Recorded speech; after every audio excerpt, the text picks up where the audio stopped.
Hello and welcome to Remote, the Connected Faculty Summit. Alan Drimmer will be moderating a Q&A session with Gates and Kristen after they finish sharing their data.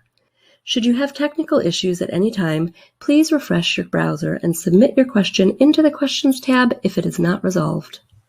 Now let's get started. Welcome, and thank you for joining us today. On behalf of my colleague Kristen Fox, my name is Gates Bryant. We are both with Tyton Partners, and today we're going to share with you some findings from our ongoing research measuring faculty sentiments, attitudes, and actions during the coronavirus remote learning semester and perspectives on the way forward. The title of our presentation today is Every Learner, Everywhere, Any Place, Anytime. We think that this is a moment in time that represents a significant shift for our field. And we're excited to share with you today some of the findings from you, the faculty population. This study is a collaboration between Every Learner Everywhere, one of the sponsors of this event, Tyton Partners, and Digital Promise, who has executed a companion survey of the student population.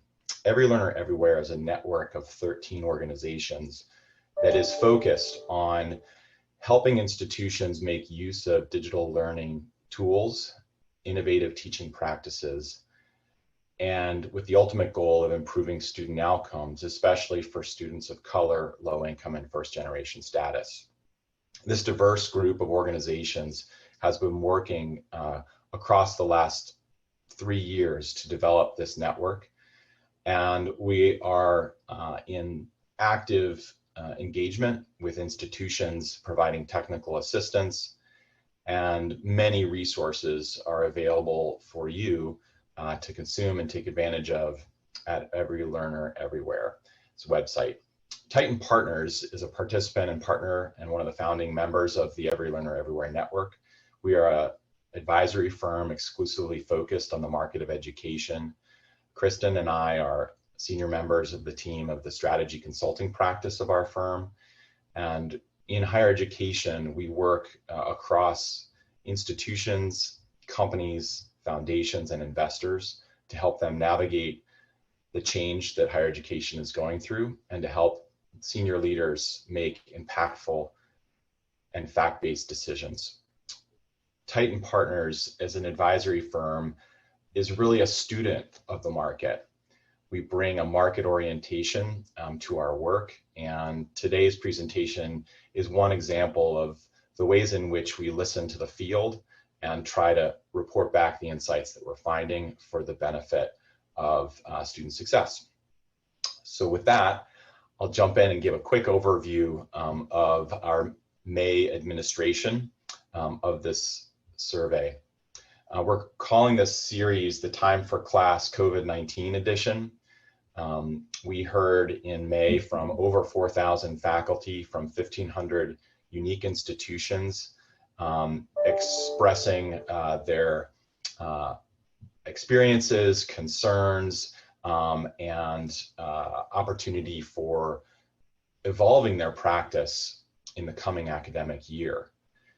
The respondents are balanced across institution type, faculty demographics, and our goal for this study was really to measure the changes in instructional practice and the use of technology during the remote learning semester, to understand the impact of that experience on the coming academic year, and to begin to read the tea leaves on how institutions and faculty will be making lasting changes to their instructional practice. This work is a longitudinal survey. We will be doing 2 more administrations of that survey. So for those of you who have responded to this survey, we're grateful for your participation. Many of you have agreed to participate in the additional implementations of this survey, and we look forward to launching another survey in the field later this summer, and then one toward the end of the fall semester. We look to monitor the ongoing impact of COVID-19 on teaching and learning, and to sharing your stories, faculty stories, about how this transition has occurred. One of the most important findings from our work in our May administration of this survey was that the shift to remote learning left faculty with a more positive sentiment for online learning than those who previously had a negative experience. So 45% of our respondents exited the remote learning semester with a more favorable attitude of online learning in comparison to the experience prior to the COVID-19 pandemic. This represents a significant opportunity for openness to change. We think it's remarkable that faculty made this transition in such a rapid way. We've heard from faculty about the changes that they've made, and we've found that institutions have provided significant infrastructure and support. In fact, those who operated institutions that provided a centralized online learning unit, instructional design staff, or a peer-to-peer collaboration forum, those three institutional supports in particular yielded a more favorable perspective from faculty about online learning as compared to those institutions that did not. The quote on the right is instructive. You can flick back one slide, Kristen, thank you. My institution is way behind in regards to online learning. Our resources to support this type of learning is worrisome. We do not have the infrastructure in place to do online learning well.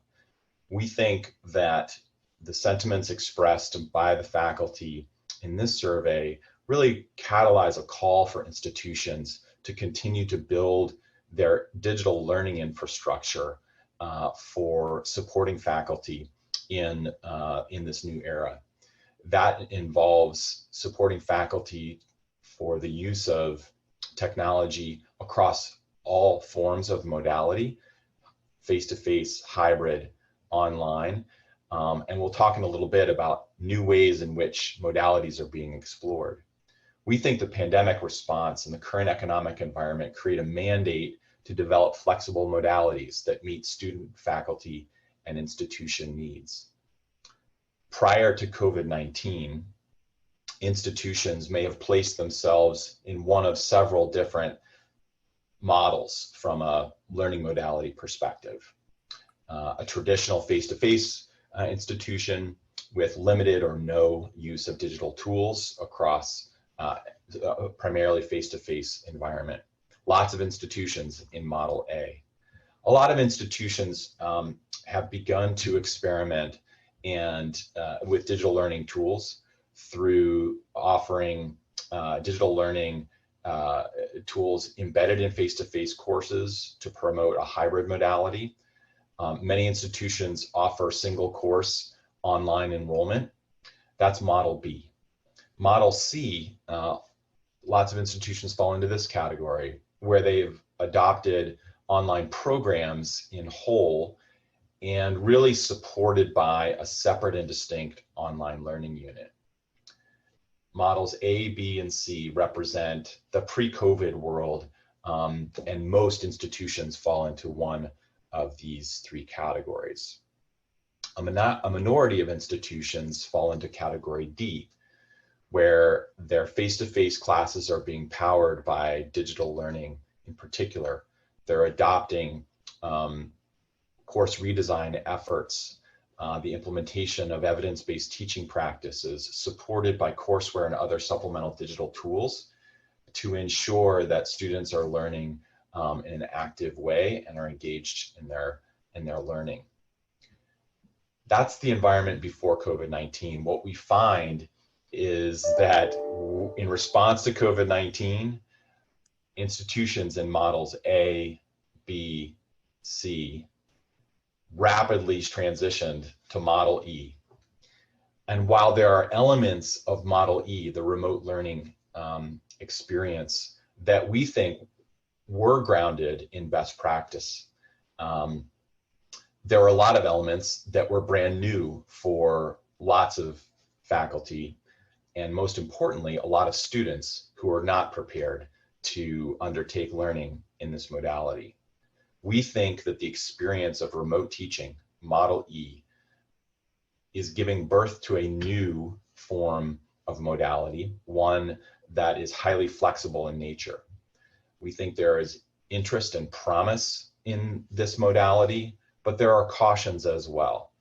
We're concerned about the level of student support required to accomplish the learning objectives for a given course in a highly flexible modality where students are given the choice to how they want to engage, when they want to engage, and in what modality they choose to pursue their studies on a day-by-day, week-by-week basis. While this highly flexible format is catalyzed and demanded in light of the COVID-19 environment and reality that we're dealing with, we think that there are emerging and longer lasting implications for instructional practice, pedagogy, and the importance of digital learning infrastructure going forward. And so with that, I'm going to hand it off to Kristen, who's going to share with us some specific practices and observations that we would make coming out of the transition from the spring semester and looking ahead to the fall. Thanks, Gates. So as we look ahead towards the fall and know that you all as faculty and as academic leaders are navigating some uncertainty into the fall term and increased use of hybrid and digital tools to support hybrid and online learning environments, we see 4 key areas and challenges that really emerged in our work and listening to faculty about areas of spring term and ongoing concern as they plan for fall. And so we're going to talk about engaging students online, supporting faculty in incorporating evidence-based and online instructional practices in their teaching, assessment and remediation for fall, given changes to learning outcomes that occurred this spring, as well as the discoverability of new high-quality tools. In addition, if you want to learn more about this work or have more detail, you can also access the full report of the Spring Survey Administration available on the Every Learner Everywhere website, as well as the Tyton Partners website. So first and foremost, what we saw and heard from faculty across the board, all disciplines, all levels, and whether or not they had experience teaching online, was that one of the biggest challenge in the spring term was keeping students engaged.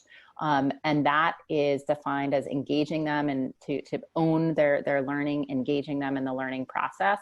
And as you can see from this introductory English faculty commentary, despite best intentions and efforts to do so, students were not engaged. And of course, this spring that was exacerbated by financial stress, by personal stress, and trying to study in the midst of a pandemic.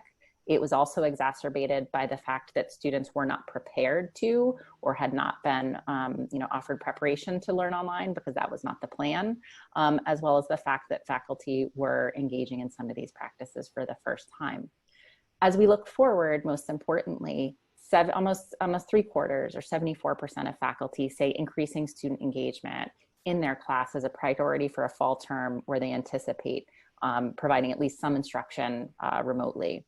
And we know that, and you can see this commentary here from an introductory chemistry faculty, saying that going forward, some of the lessons learned from the spring term have been instructive in terms of creating guidance for clear learning outcomes, clear learning routines, reaching out more to check in on and make sure that students know what they need to learn and know what they need to do so. But this is a really important area for us collectively as a field to make sure we are bringing forth best practices and thinking about both course design as well as the design of assignments and activities within courses. The second key area that's really important and a very important area of focus is on the adoption of online instructional practices. So we asked faculty about their use of 10 in online instructional practices. And we also asked them about their satisfaction with how students were learning in the course post-COVID transition to remote. And what you see here is a really clear connection between the breadth and diversity, or the number of instructional practices used, and the percentage of faculty satisfied with student learning. And so one important, but the problem is only 20% of faculty were engaging in 7 or more instructional practices. And that was the group that was most satisfied with student learning. So what is it about that 20% is an important question for us to be asking ourselves. And there's 2 really important things that are instructive. Number one, that 20% of faculty was 2 times more likely to have had prior experience teaching online. Secondly, so that tells us, experience and exposure matters. Secondly, and also really notably, and emphasizing a point that Gates made earlier, they are significantly more likely to have access to centers for teaching and learning, instructional technology resources, instructional design resources, peer-to-peer collaboration forums, as well as a centralized online operation. So clearly this just emphasizes, again, the importance of providing these resources and support at scale to drive better student outcomes and use of those practices. We also looked specifically at those in the connection between individual instructional practices and satisfaction with student learning. And so what you're seeing here are those individual practices. Again, on the left, the relative to faculty reported satisfaction with student learning in their course, relative to the percent of faculty on the bottom on the x-axis using that practice. So there are 4 practices that were statistically connected with higher satisfaction of student learning. Most notably, small group assignments, so incorporating small group assignments into the work. Student self-evaluation, so checking in with students around what have you learned, do you know what you still need to learn? And then to a lesser degree, but still statistically significant, the incorporation of real-world examples and personal messages to students. What's notable about these practices is that they were not all broadly adopted at the same rates. Though the practice with the highest connection to student learning, satisfaction of student learning, was the lowest adopted. So again, here, this is a map that I think is instructive as we think about providing, first, where and how we should focus on bringing in specific practices into remote teaching.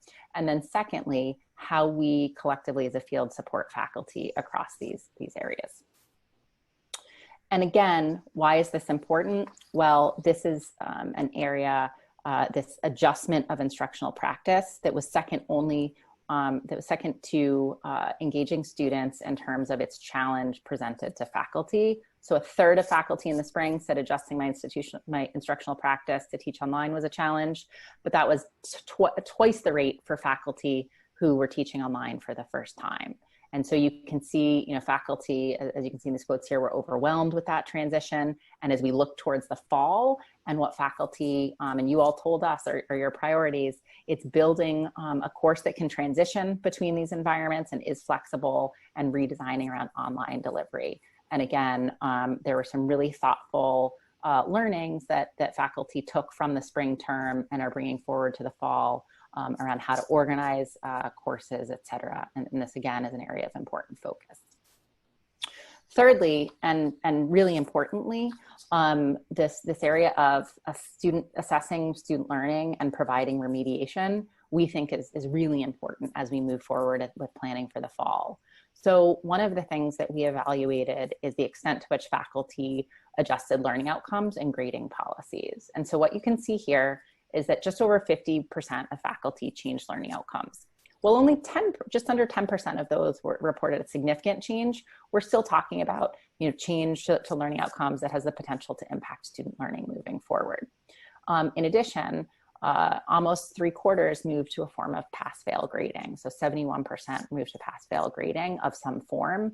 And so what we really heard as we unpacked the qualitative commentary from faculty is that there's real concern about student readiness for the fall term, and specifically and acutely for those students who are going through introductory courses, gen ed courses that then lead to the next course in the sequence and require the mastery of that prior material. You can see these comments here from math faculty at a 4-year institution. This is exacerbated by the lack of, fully proctored tests, that there's real concern that students will be unprepared having not mastered that foundation.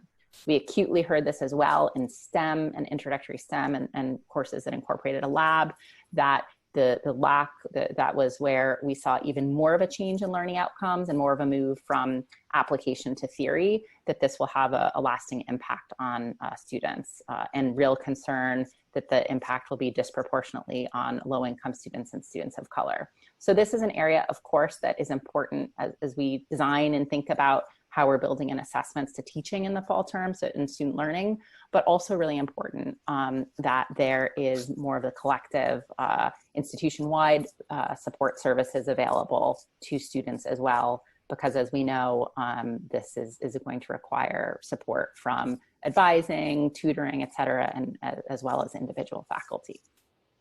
Last but not least, the fourth key area that we see as being really crucial for the fall term is how faculty are reporting the adoption of new tools to support their teaching. So as we look toward the fall, what you see here is the fact that faculty are planning to maintain their current curriculum, use the same core instructional materials, but more than 50% are saying that they are seeking to adopt supplemental digital tools to support the student experience. But what you can also see in some of this open-ended commentary is that they're overwhelmed with that selection process and know the problem, right? The instructional problem that necessarily we want to solve, but not the tool that best does that and that's most affordable, high quality, integrates with existing tools, and on and on. In addition, students have been overwhelmed by the wild variation in adoption of tools. And so this is really important for us as a field to be thinking about and to providing resources and support to faculty as they navigate this kind of wild west of various tools and resources.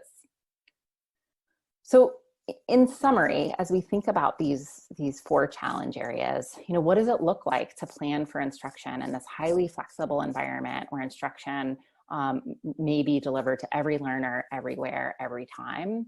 And so we think that, importantly, what we're talking about is taking, the best of active learning, evidence-based practices from face-to-face learning and fully online learning that lend themselves to flexible delivery is really where our work should be focused as a field. And so across the board, right, this starts with creating clear learning routines for students that provide them ownership and engagement in their learning. As well as the incorporation of assessments that are frequent and provide formative feedback that can be used by faculty to identify struggling students as well as to adjust instruction. In terms of engagement, small group discussions and presentations clearly had a positive impact on satisfaction with student learning, and we saw that as well in the Digital Promise student survey. And those can be incorporated into flexible delivery formats. In terms of best practices and fully online that need to be incorporated into flexible delivery, again, those clear expectations for how, when, and where to interact online and making those mandatory in many cases, as well as clearly orienting students to the tools and the time management that they need to be successful in learning online, even in a hybrid format. In terms of instructional practice, in a face-to-face setting, using a mix of lecture-based and active learning activities ports well to a flexible delivery mode. The same with taking the best of from an online setting, using a mix of synchronous and asynchronous activities as in the course design. In terms of remediation and support, having consistent office hours or availability, whether it's virtual or in person, lends itself to delivery in a flexible format, as well as making sure that you are actively identifying students who need support based on assessments, and bringing in the best of an online format using basic learning analytics to identify students who need support in terms of attendance, participation, and again, grades on assessments. and then providing curated and relevant supplemental resources that can be accessed, again, from anywhere, anytime, in an environment where you may not be walking to offices across campus. And last but not least, discoverability is really important. And this is where, obviously, in a face-to-face environment, the primary, some of the primary indicators around content and curriculum relevance and quality. In an online and digital environment, it's around accessibility, integration, and support for active learning. And so what we see is an opportunity to take these best of breed practices from each setting and bring them into a flexible delivery format. This takes work, this takes planning. And so I'm going to share with you some resources that are going to help make that easier. So Every Learner Everywhere, in partnership with the EPLU and OLC, has put together the faculty Playbook, which is a highly applied resource that gives tips on designing, enhancing, and optimizing flexible, high quality online instruction. Easy to use, highly recommend it, and you can see the link here. In addition, we're really excited to announce the forthcoming launch of a new service in the fall of 2020 called Discover by Every Learner Everywhere, that will support the discovery of high quality, affordable digital tools that support active learning and evidence-based teaching practices. So keep checking back here, and we'll announce more when this comes. With that, what I would love to do is take any questions. We thank you for your time. And again, we thank many of you who responded to this survey and for your continued input as we navigate collectively as a field this important moment in time. So thank you. All right, well, thank you, Gates. Thank you, Kristen. We have a few minutes for questions from the audience, and we have a few questions. I would remind people that to participate in the Q&A, you just click on the questions tab on the left side of your screen. One question we have is about why faculty might have changed their learning objectives. You mentioned that was something that some faculty did.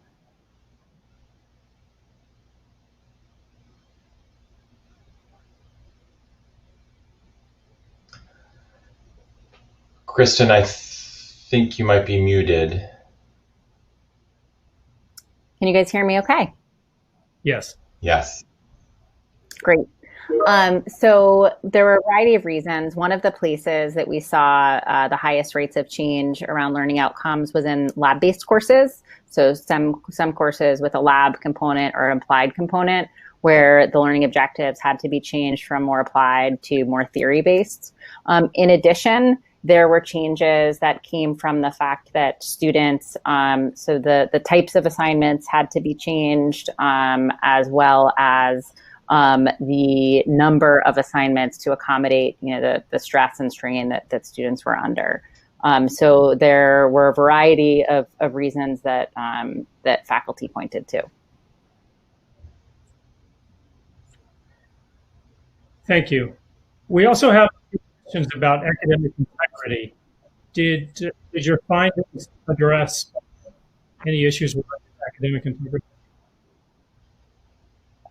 Yeah, one of the biggest concerns that we heard from faculty was around how to, so in addition to those that we talked about here, was around how to administer secure assessment.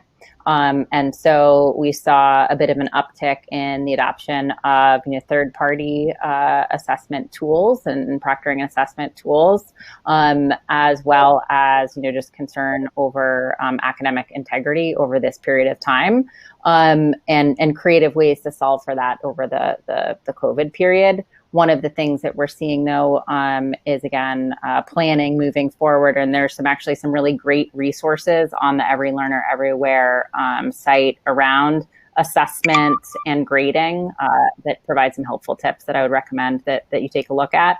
But absolutely, secure assessment was one of the top challenges. And again, at most significantly for high enrollment math and STEM courses in particular. Okay, thank you.